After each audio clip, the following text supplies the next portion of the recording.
신약성경 317페이지 에베소서 6장 17절 말씀, 우리 성경을 찾아서 한 목소리로 같이 봉독하겠습니다.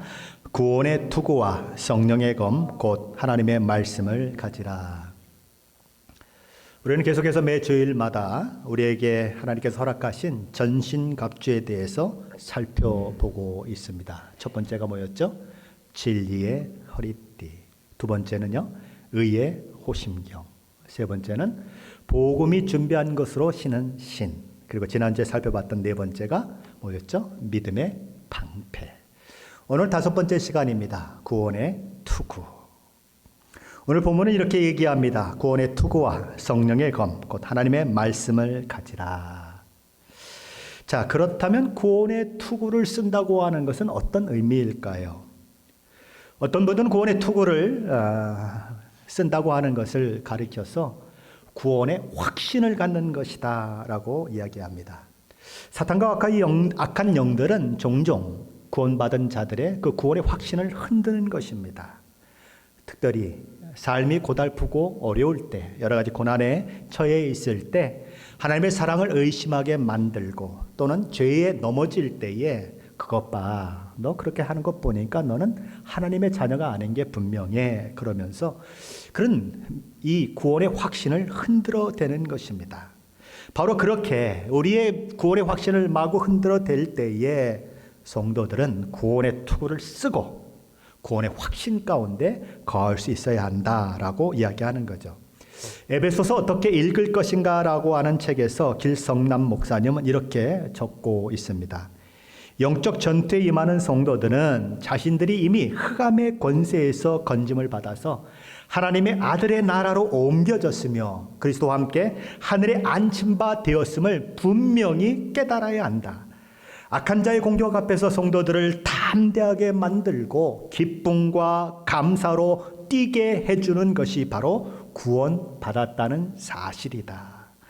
그리스도 안에서 하나님의 은혜로 믿음으로 말미암아 구원받았다는 확신은 악한 자의 불화살이 쏟아지는 전장 한가운데서도 한없는 안도감을 준다.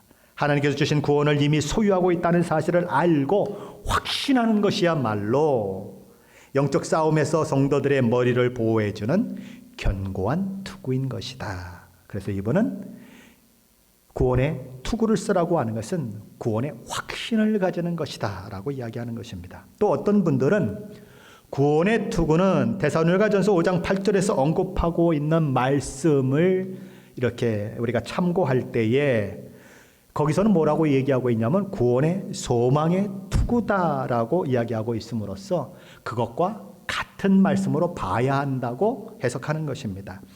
데살로니가전서 5장 8절 말씀은 이렇게 되어 있습니다. 우리는 낮에 속하였으니, 우리는 밤에 속한 자가 아니라 낮에 속하였다는 것입니다. 그러므로 정신을 차리고 믿음과 사랑에 호신경을 붙이고 구원의 소망의 투구를 쓰자라고 되어 있는 것입니다. 이게 뭐라고 되어 있습니까? 구원의 소망의 투구를 쓰자. 오늘 본문은 구원의 투구를 쓰자고 되어 있는데 데살로니가전서 5장 8절에서는 구원의 소망의 투구를 쓰자라고 있는 것입니다. 소망이 하나 있는 거죠. 어떤 소망입니까?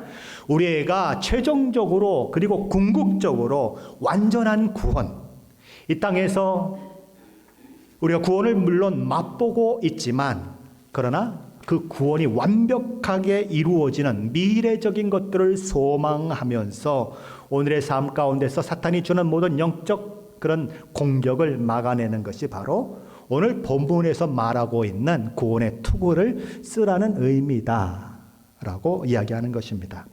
성도에게 일어날 미래에 대한 최종적인 구원에 대한 확신과 궁극적인 승리에 대한 소망을 가지고 살아가는 것이야말로 삶 속에서 수많은 사탄의 공격을 이겨내는 원동력이다, 근원이다라는 거죠.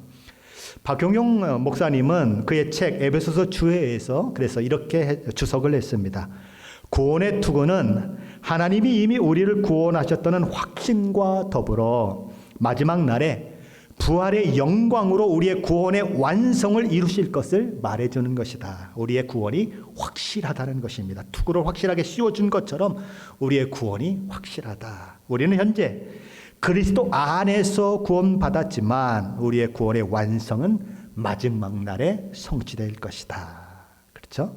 그날에 아무런 우리를 방해하는 것들이 없는, 아픈 것도 고민도 슬픔도 눈물도 없는 그런, 그리고 죽는 것도 없는 영원한 삶이 있는 바로 그 소망의 미래적 구원, 바로 그것을 가리키는 것이다라는 거죠. 이런 분들의 모든 견해는 우리 마음에 담아야 할 견해인 것입니다.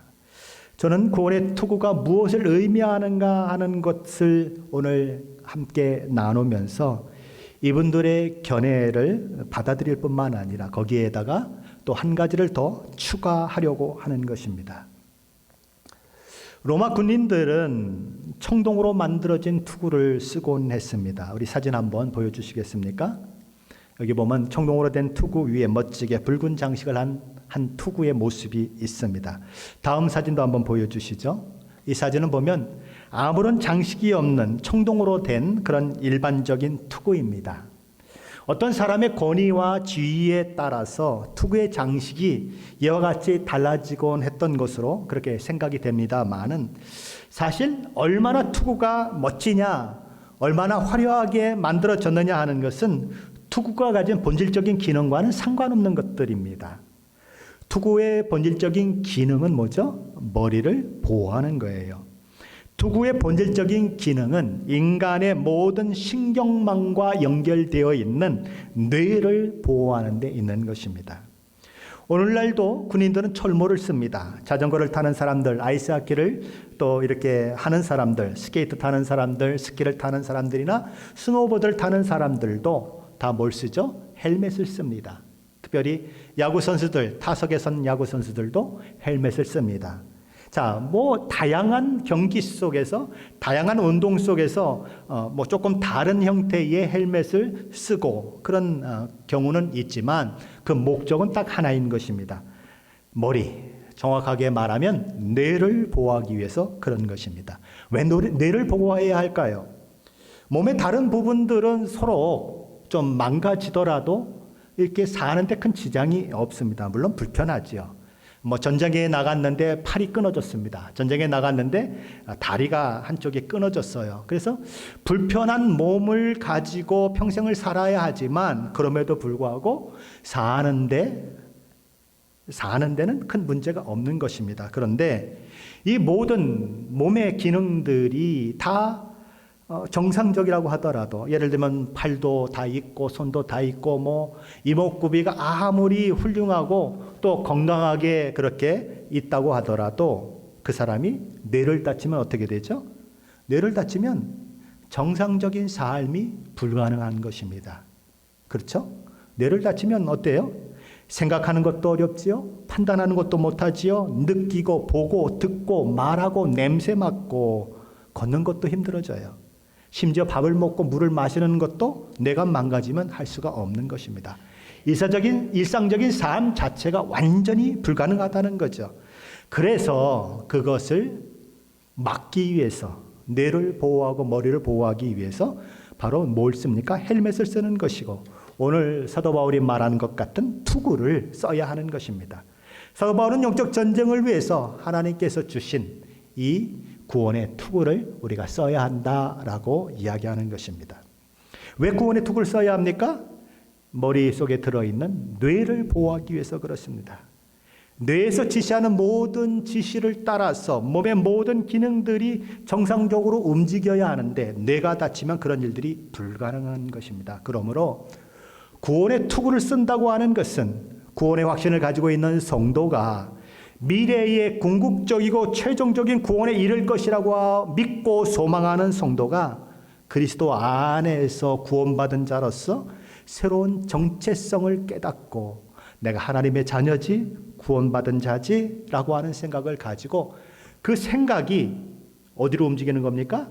뇌에서 있는 모든 신호들이 각 지체들이 움직여져서 이렇게 손도 들어라 그러면 들고 내려라 그러면 내리고 하는 것처럼 구원에 관한 모든 것들이 나를 주장함으로 인해서 나의 삶 속에서 구원받은 자의 그 아름다운 삶의 모습이 나타나야 한다는 것입니다. 쉽게 말하면 구원의 교리가 이론에만 머무는 것이 아니고 그저 생각에만 머무는 것이 아니고 그 구원의 교리가 내가 구원받았다고 하는 그 사실이 나의 삶에 뿌리를 내려야 하고 나의 삶 전체를 지배할 수 있어야 한다는 것입니다. 그래서 내가 구원받은 사람이라면 내가 속한 가정에서 내가 출석하고 있는 교회에서 내가 매일매일 수많은 사람들과 부딪히며 일하는 그 삶의 현장에서 나는 예수 믿는 자라고 하는 그 삶의 모습이 드러나야 한다는 것입니다. 왜요? 뇌에서 명령하면 손이 움직이고 발이 움직이는 것처럼 구원의 확신을 가지고 구원을 받은 사람이라면 그것이 나의 삶 속에서 나타나는 것이 당연하다는 것입니다. 예수를 믿는다고 하는 것은 다만 이론이 아닌 거예요. 예수를 믿으면 생각의 변화가 가장 먼저 우리에게 찾아옵니다. 예수 믿으면 그 사람의 가치관이 변하고 그 사람의 목표가 변해요. 고린도후서 5장 17절은 그래서 이렇게 말씀하는 것입니다. 그런즉 누구든지 그리스도 안에 있으면 새로운 피조물이라. 이전 것은 지나갔으니 어떻게 되었다고요? 보라, 새 것이 되었도다. 구원받은 사람은 이전과 다른 사람인 것입니다. 그리스도 안에서 새로운 피조물이 된 사람이에요. 바울이 무엇이라고 그렇게 선언하고 있습니까? 이전 것은 지나갔으니 보라 새 것이 되었도다. 골로새서 3장 9절 하반절과 10절에서 사도 바울은 거듭난 성도, 그리스도인이 된 사람이 어떤 사람인지를 이렇게 표현하고 있습니다. 옛사람과 그 행위를 벗어버리고 새 사람을 입었으니.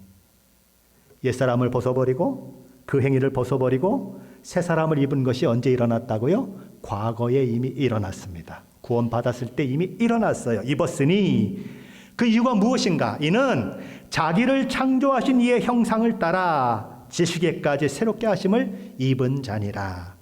성도는 하나님을 주인으로 인정하지 않고 자신이 주인 되어 살았던 옛사람을 어떻게 해요? 벗어던진 사람이에요. 이제는 더 이상 예수 믿기 전에 가졌던 그 생각을 가지고 살아갈 수 없는 새 사람 된 사람인 것입니다. 사도 바울은 뭐라고 얘기합니까? 그 지식에까지 새롭게 하심을 받은 사람이 누구냐? 구원받은 사람이다라고 얘기하는 것입니다. 예수 믿는 사람은 이전과 전혀 다른 사람이라는 거예요. 새로운 피조물이고 새롭게 하심을 입은 자요 우리의 지식에까지 새롭게 함을 입음으로써 가치관이 달라지고 생각이 달라지고 인생의 목표가 달라지고 삶의 의미가 달라지고 내가 무엇을 살아야 하는지 무엇을 가장 소중하게 여기고 살아가야 하는지 이전과는 전혀 다른 차원에서 이해하는 사람이 누구냐? 바로 성도다라는 것입니다. 물론 구원받았다고 해서 그 사람이 단번에 신앙적으로 삶의 모습에 있어서 완벽한 사람이 되지는 않습니다. 그것을 가리켜서 우리는 구원의 진행성, 구원의 미래성, 그것을 얘기하는 것입니다. 우리는 신분적으로는 하나님의 자녀가 되었습니다. 완벽하게 부족함이 없는 하나님의 자녀가 되었어요. 그런데 신분적으로는 하나님의 자녀가 되었는데 그 신분에 걸맞는 하나님의 자녀가 되는 그 과정은 계속 이어져야 한다는 것입니다. 예를 들면 내가 어떤 사람을 입양했습니다.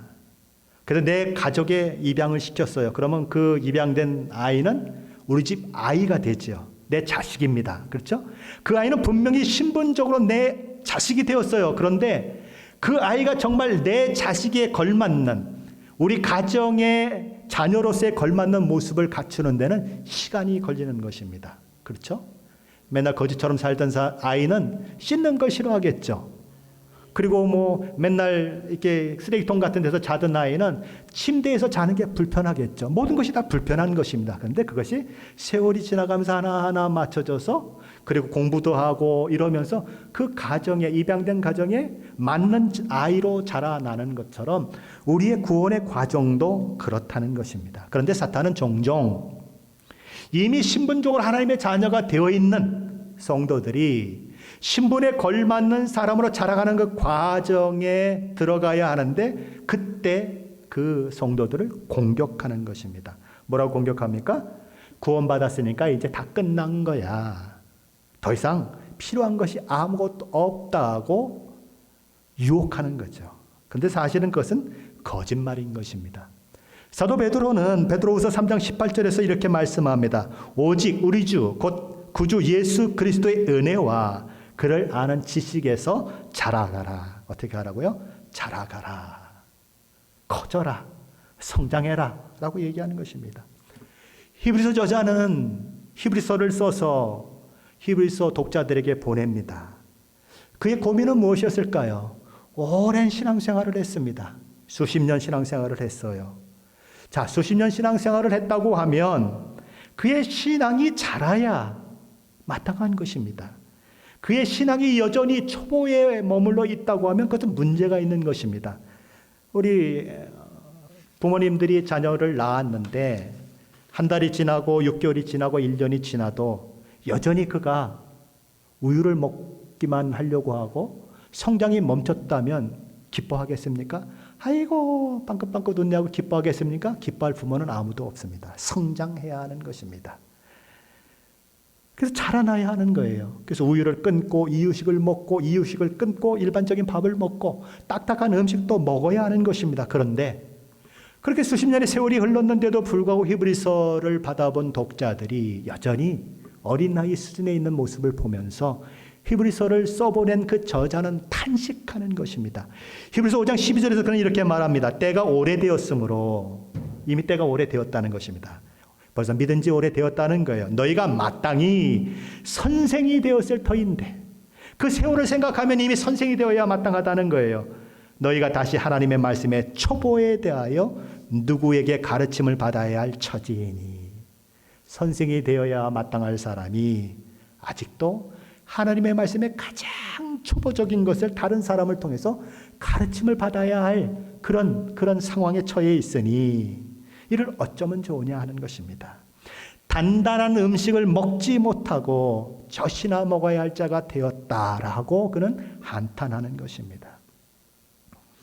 하나님은 우리를 구원하셨을 때에 다만 구원받았다고 하는 그 사실에 멈추기를 원하지 아니하십니다. 구원받은 자로서의 걸맞는 모습으로 날마다 자라가기를 원하는 거죠.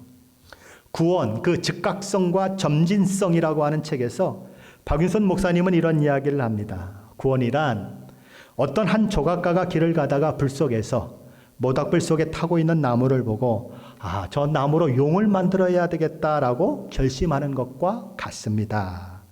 자, 용을 만들기 위해서 조각가가 제일 먼저 해야 하는 일은 뭐죠? 불 붙는 모닥불을 그 불 속에서 꺼내내고 불을 끄는 것입니다. 자, 그런데 나무의 입장에서 이것들을 생각하면 나무는 속수무책으로 불 속에서 타고 있었죠. 불에 타고 있는 나무 토막이 자기 혼자서 불을 떠나서 그렇게 나올 수 있을까요? 없는 것입니다. 누군가 꺼내주지 않으면 불가능한 거죠. 그런데 정말 누군가 그 타고 있는 이 나무 토막을 꺼내 주었던 것입니다. 그리고 불이 꺼졌어요. 더 이상 타지 않아도 돼요. 타서 없어지지 않아도 되게 된 것입니다. 그러니 이 나무가 얼마나 기뻤겠어요. 와, 나는 구원받았다. 불꽃은 다 사라져버리고 더 이상 연기도 나지 않는다.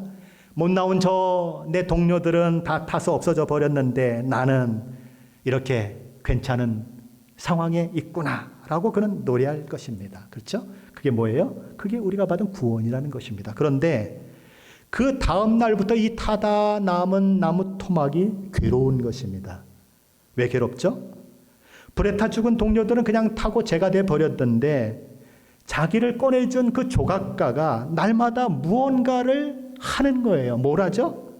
샌드페이퍼로 문지르고 끌로 파내고 이리저리 들여다보고 그리고는 니스칠을 했다가는 마음에 안 든다고 다시 벗겨버리고 그리고 여기저기를 또 깎고 그러면서 이 조각가가 그 불에서 꺼낸 나무 토막을 가지고 용을 만들려고 하는 것입니다. 그렇죠? 그러니까 이 나무의 입장에서 보면 그게 너무 괴로운 거죠. 아니 왜 나를 꺼내가지고 이렇게 괴롭게 하느냐고 생각할 수 있는 거죠. 그러나 그 나무 토막을 꺼내낸 조각가의 목적이 있다는 것입니다. 그렇죠? 그 조각가가 계획하고 있는 것이 있다는 거죠. 다만 불에서 꺼내서 불에 타지 않는 데 목적이 있는 것이 아니고 불에 타지 않게 하고 그것을 통해서 그 나무 토막을 용으로 조각하려고 하는 그 조각가의 목표, 계획이 있었다는 것입니다. 저자가 무슨 이야기를 하려고 하는지 이해되시죠? 우리가 받은 구원도 마찬가지라고 하는 것입니다. 구원하는 것은 우리를 죄와 사망의 법에서 구원하신 하나님의 그 은혜는 시작에 불과한 것이지 끝이 아니라는 것입니다. 하나님께서는 우리를 구원해 내시고 우리를 향한 계획과 또 목표를 가지고 계신다는 거죠. 그래서 성도들이 구원받고 나면 하나님께서 이 성도들을 매일매일 다듬고 만들어 간다는 거예요. 그러므로 구원받았으니 이제 모든 것이 끝났다고 하는 생각은 하나님의 생각일까요? 사탄의 생각일까요? 그것은 사탄이 심어준 생각인 것입니다. 그런데 이 성화의 과정이 참 쉽지 않은 것입니다. 나무 토막이 힘들었던 것처럼 예수 믿고 우리도 때로는 너무 힘든 거예요. 이제 예수 믿었으니까 행복의 시작이지. 예수 믿었으니까 이제 고생은 끝이야, 고난은 끝이야 라고 생각했는데 그게 아닌 것입니다. 깎이고 패이고 여러 가지 많은 고난과 역경들이 찾아오는 거예요. 때로는 하나님이 나를 다루시는데 좀 다르게 다루세요. 다르게 다루세요. 세상 사람과. 세상 사람들은 나보다 10배나 더 나쁜 짓을 하고 잘못을 했는데 끄떡없이 살아갑니다. 그렇죠? 근데 나는 그 사람의 10분의 1밖에 잘못을 안 했는데 하나님께서 나를 치시는데 나에게 고통을 주시는데 그 사람의 10배도 넘는 고통을 주실 때가 있어요. 저도 인생 가운데 그걸 경험합니다. 왜 그러실까요? 죄가 얼마나 무서운지 알라고 하나님께서는 내가 죄 지은 것보다도 더 크게 나를 경고하셔서 매를 드시는 것입니다. 그래서 예수 믿기 전보다 예수 믿은 후의 삶이 더 고달프다고 하소연하는 사람들이 발생하는 거죠. 내가 이러려고 예수 믿었나? 정말 예수 믿는 것이 이런 것인가? 라는 자괴감에 빠져드는 사람들이 종종 생겨나는 것입니다. 대장장이가 쇠를 풀무불에 달구었다가 꺼내고 해모로 치고 또 집어넣었다 꺼내고 해모로 치는 이 과정이 계속 반복되지 않습니까? 그렇게 해서 용도에 맞는 농기구를 만들어내는데 그 과정을 겪는 쇠로서는 그게 정말 고통스러운 과정이죠. 그러나 그 과정을 통해서 그저 쇳덩이에 불과했던 쇠는 강하고 날카로운 낫이나 홈이나 칼로 둔갑해버리는 것입니다. 그래서 수많은 사람들을 유익하게 만드는 농기구로 또는 부엌의 도구로 사용되게 되는 거죠. 구원의 투구를 쓴다고 하는 것은 바로 이 과정을 아는 것입니다. 내가 구원받은 것이 전부가 아니라 내가 구원받았으면 하나님의 계획과 목적하심이 나에게 있다는 것을 아는 것입니다. 나를 향한 하나님의 계획이 있고 하나님께서 그 계획을 이루기 위해서 나를 이끌어 가신다. 오늘에게 나에게 고난을 허락하시기도 하고 오늘 나에게 여러 가지 시험을 허락하시기도 하면서 나를 당금질하고 새롭게 하셔서 나를 사용하기를 원하신다라고 하는 그런 것들을 아는 것, 바로 그것이 구원의 투구를 쓰는 것입니다. 그런데 사탄은 속이는 거죠. 구원받았으면 끝이다. 넌 이제 아무 일도 안 해도 된다 라고 속이는 것입니다.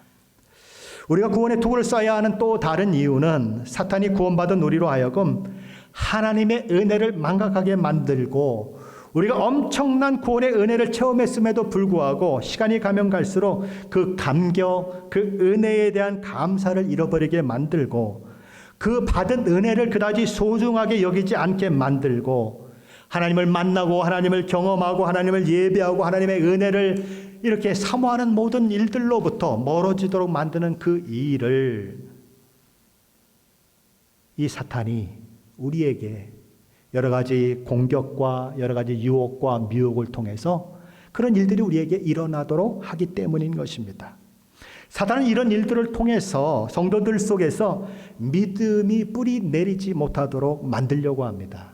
그냥 어린아이로 머물러 있게 만들고 성장해 가지 못하도록 그렇게 만들려고 하는 것입니다. 그러다 보니까 성도들의 삶 속에서 어떤 모습이 나타나죠? 믿음 따로, 삶 따로의 모습이 나타나는 것입니다.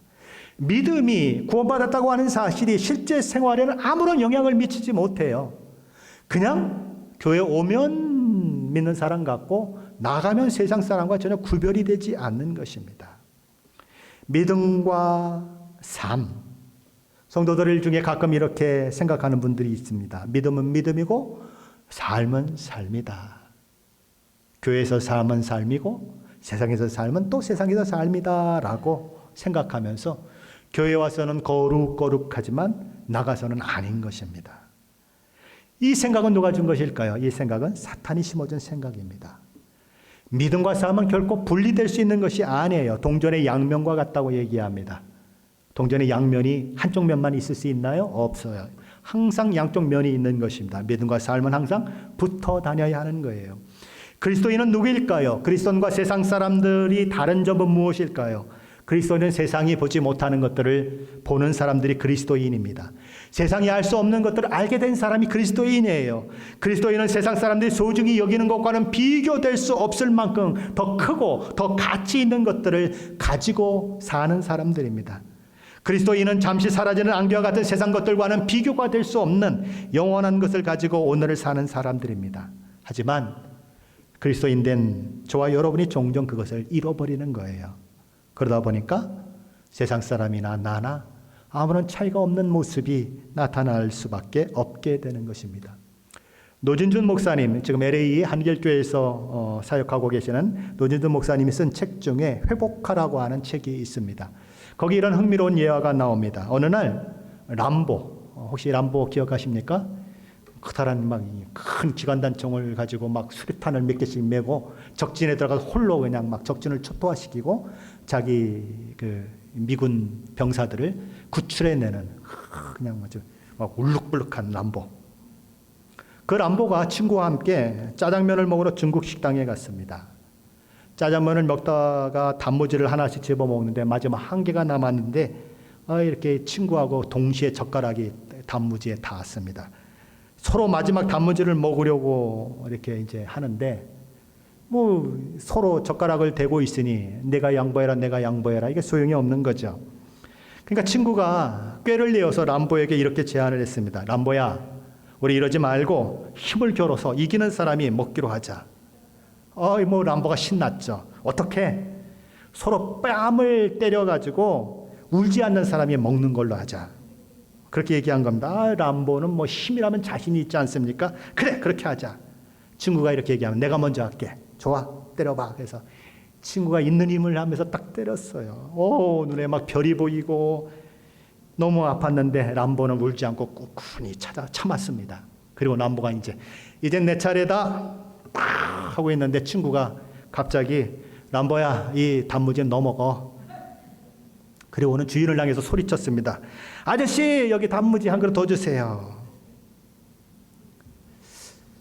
노진준 목사님은 웃자고 이 이야기를 한 것이 아닙니다. 람보는 누구입니까? 오늘 저와 여러분이에요. 크리스찬이에요. 모든 것에 부유한 사람, 저와 여러분이에요. 그는 이렇게 묻습니다. 람보가 현대교회 같지 않습니까? 교회는 아니라고 소리칠 거예요. 그렇죠? 적어도 그러나 세상은 교회를 그렇게 보고 있다는 것입니다.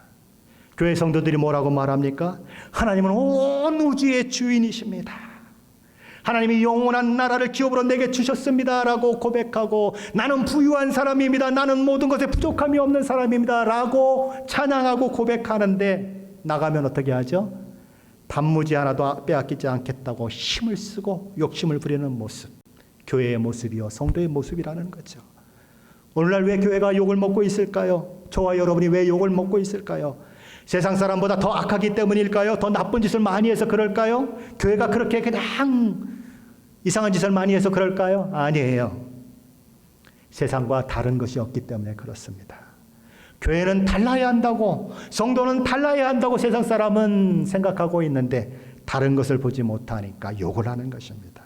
구별됨이 없기 때문에 그래요. 누가복음 16장에 가면 저와 여러분이 잘 알고 있는 거지 나사로와 부자의 이야기가 나옵니다. 하도 많이 들어서 여러분이 다 외우고 있을 거예요. 어느 날 주일학교 선생님이 주일날 학생들 앞에서 이 예수님이 들은 이 거지 나사로와 부자의 이야기를 가지고 설교를 했습니다. 그랬더니 아이들이 막 초롱초롱한 눈으로 얼마나 잘 듣는지 이 교사가 마음이 너무 흐뭇했어요. 야, 오늘은 애들이 설교를 막 빨아들인다, 빨아들여. 너무 기분이 좋아서 설교가 끝나고 나서는 이렇게 물었습니다. 여러분은 부자였지만 죽어서 지옥에 간 사람과 가난하고 못 살았지만 천국에 간 나사로 중에 누가 되고 싶으세요? 그랬더니 한 아이가 그냥 번쩍 손을 들었어요. 그래, 너 작은 소리로 하지 말고 큰 소리로 한번 얘기해. 친구들이 다 들을 수 있도록 큰 소리로 한번 이야기해봐. 이 아이가 뭐라고 대답했을까요? 아이가 이렇게 대답했습니다. 살아서는 부자가 되고 싶고요, 죽어서는 나사로가 되고 싶어요. 주일학교 교사는 그만 까무러쳐 버렸다고 하죠. 어쩌면 주일학교 학생의 이 대답 속에 현대를 살아가는 저와 여러분의 모습이 담겨 있지 않을까요? 오늘날 교회의 문제가 바로 이런 것이 아닐까요? 현대 교인들이 가지고 있는 심각한 문제는 뭡니까? 영원한 생명에 대한 가치를 가지고 있다고 생각하고 영생을 가지고 있다고 생각하면서 예수 그리스도의 제자로 살아야 한다는 생각을 가지고 있으면서도 동시에 무슨 생각을 가지고 있죠?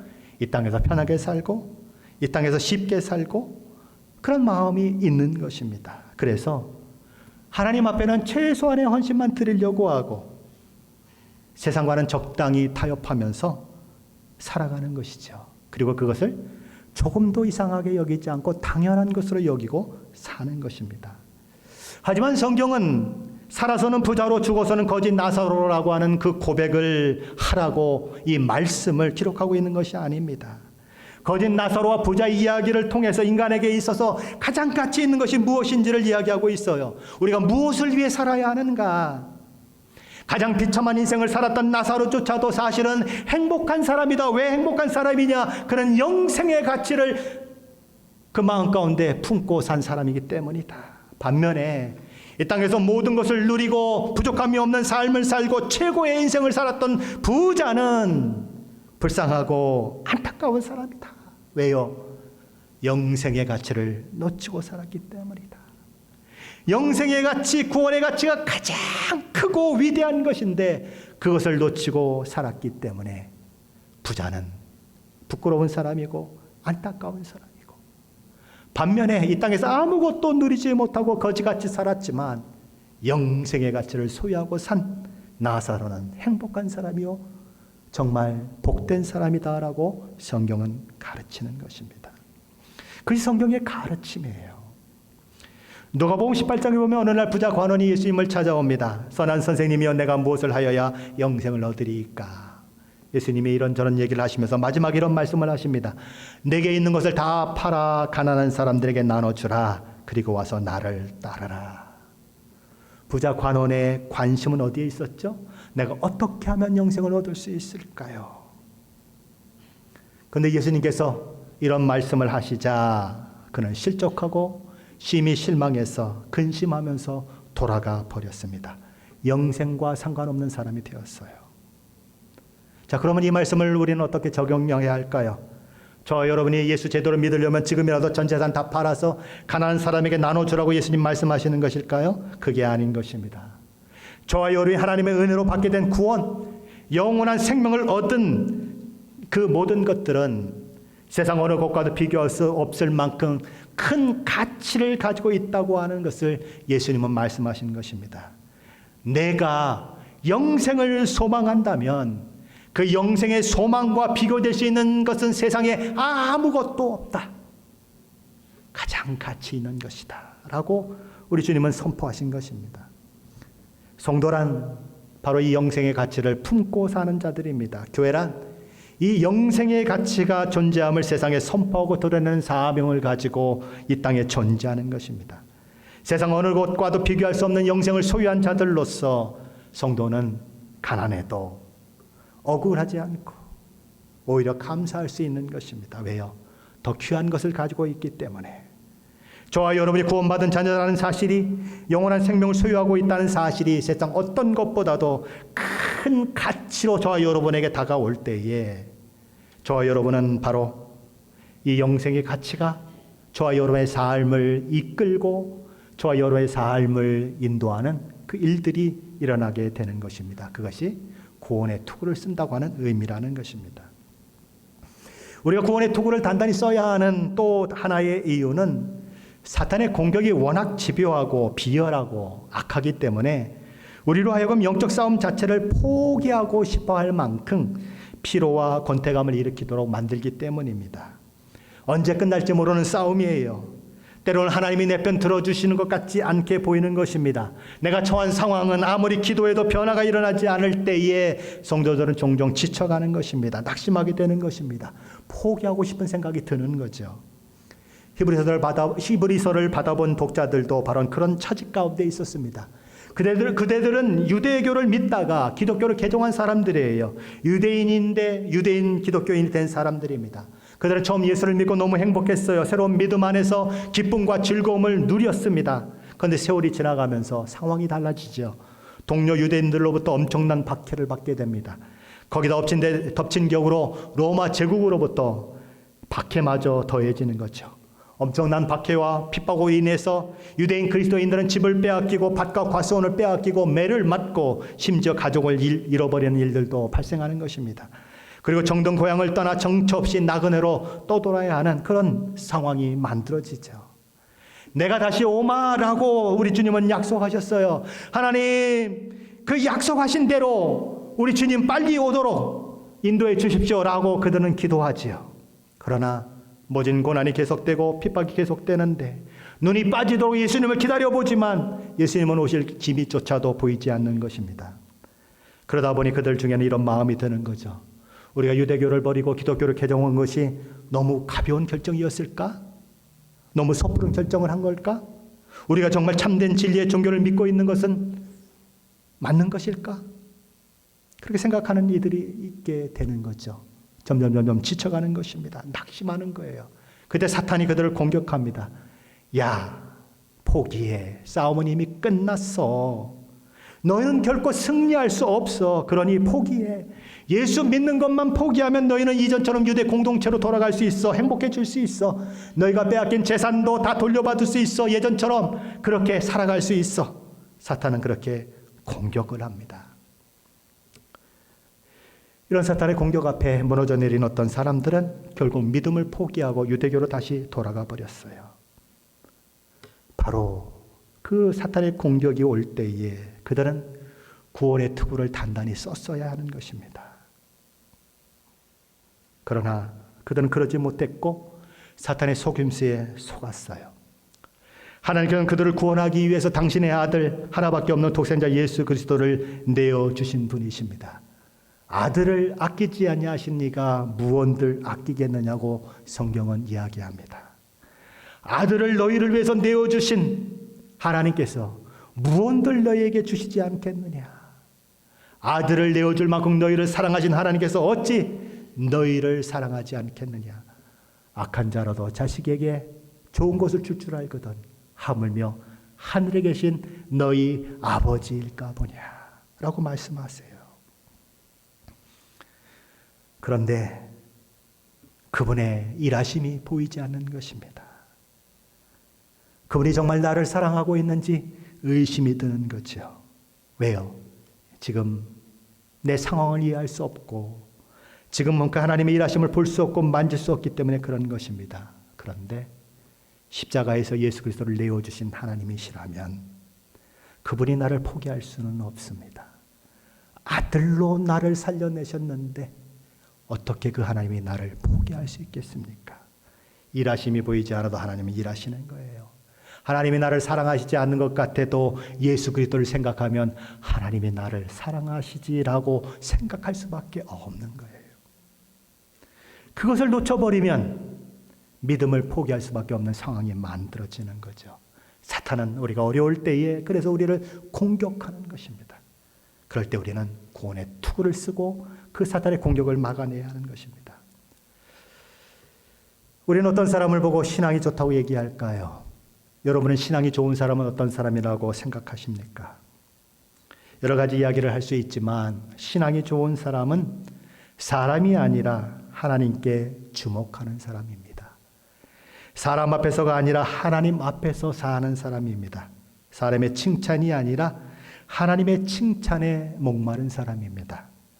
하지만 우리의 시선은 종종 하나님보다는 사람을 향하곤 합니다.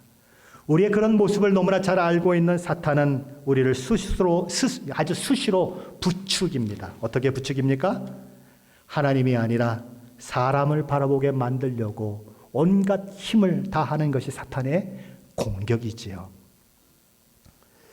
저와 여러분의 신앙생활을 시작한 사람들입니다. 오랜 세월 동안 믿음을 가지고 살아왔습니다.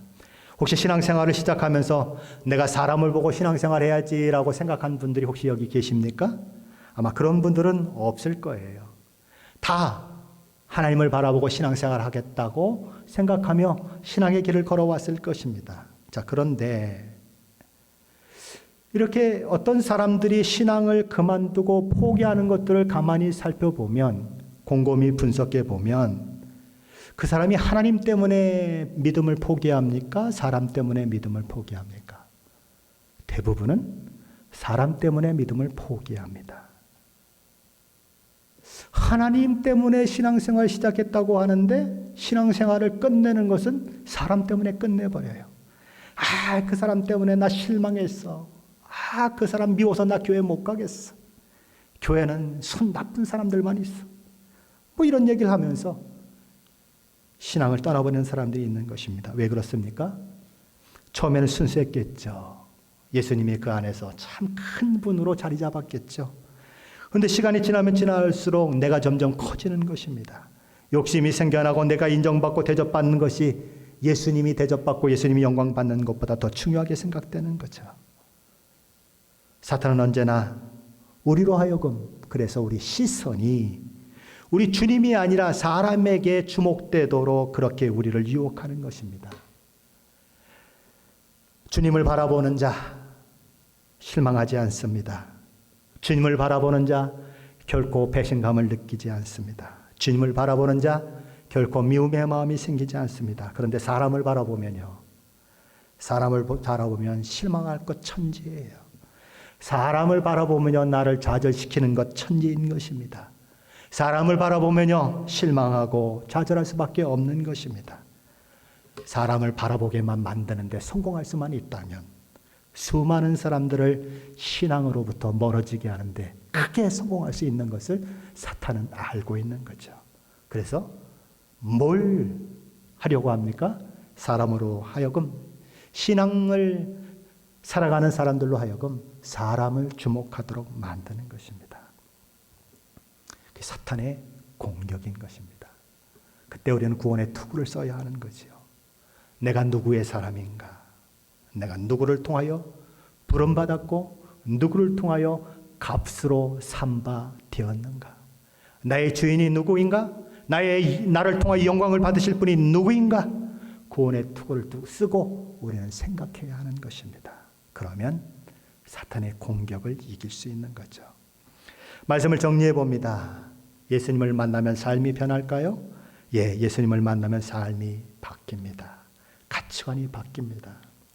대부분의 사람들은 이렇게 생각해요. 공부 잘하고 좋은 직장에 취직해서 돈을 많이 벌어야 행복할 수 있다고 생각합니다.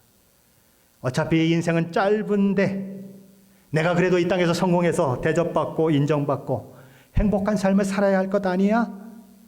뛰어난 외모를 가져야 하고 남에게 뒤지지 않는 지성과 능력을 갖춰야 하고 그렇게 살아야 나는 이 세상에서 성공할 수 있지라고 살아왔던 사람들이 예수를 만나면 바뀌게 되는 것입니다.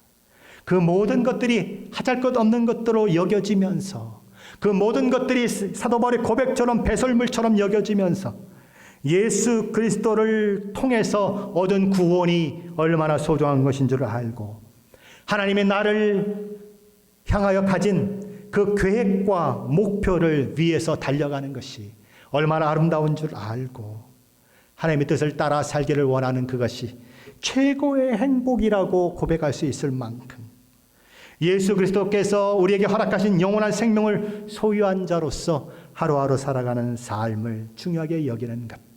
예수 믿고 나면 우리에게 일어나는 변화인 것입니다. 그래서 뇌에서 어떤 명령을 내리면 우리 몸의 모든 기능들이 뇌의 명령에 따라 움직이듯이 예수 그리스도, 우리의 머리 대신 예수 그리스도의 그 생각과 뜻을 따라서 우리의 삶과 우리의 말과 우리의 생각들이 바뀌어지고 변화되고 그래서 믿음 따로 삶 따로였던 우리의 삶이 점점 가까워져서 믿음이 삶이다, 삶이 믿음이다라고 하는 고백이, 그리고 그런 삶의 모습이 우리 삶 가운데 나타나는 것, 바로 구원의 투구를 쓴 사람의 모습 속에서 나타나는 아름다운 모습인 것입니다. 구원받았다고 하는 사실이 이론에만 머물러 있지 않기를 바랍니다. 다만 생각 속에 머물러 있지 않기를 바랍니다. 그 모든 것들이 우리 몸으로 내려와서 우리 가정 속에서, 우리가 섬기는 교회 속에서, 우리가 만나는 수많은 사람들 속에서, 그리고 우리의 직장과 우리의 삶의 터전 속에서 나는 예수 믿는 사람입니다라고 하는 것이 내가 억지로 보이려고 일어나는 것이 아니라 자연스럽게 매일매일 습관화되고 매일매일 그것이 자연스럽게 내게 생활화됨으로 인해서 나타날 수 있는 그런 은혜가 저 여러분 가운데 있으시기를 예수 그리스도의 이름으로 간절히 축원합니다.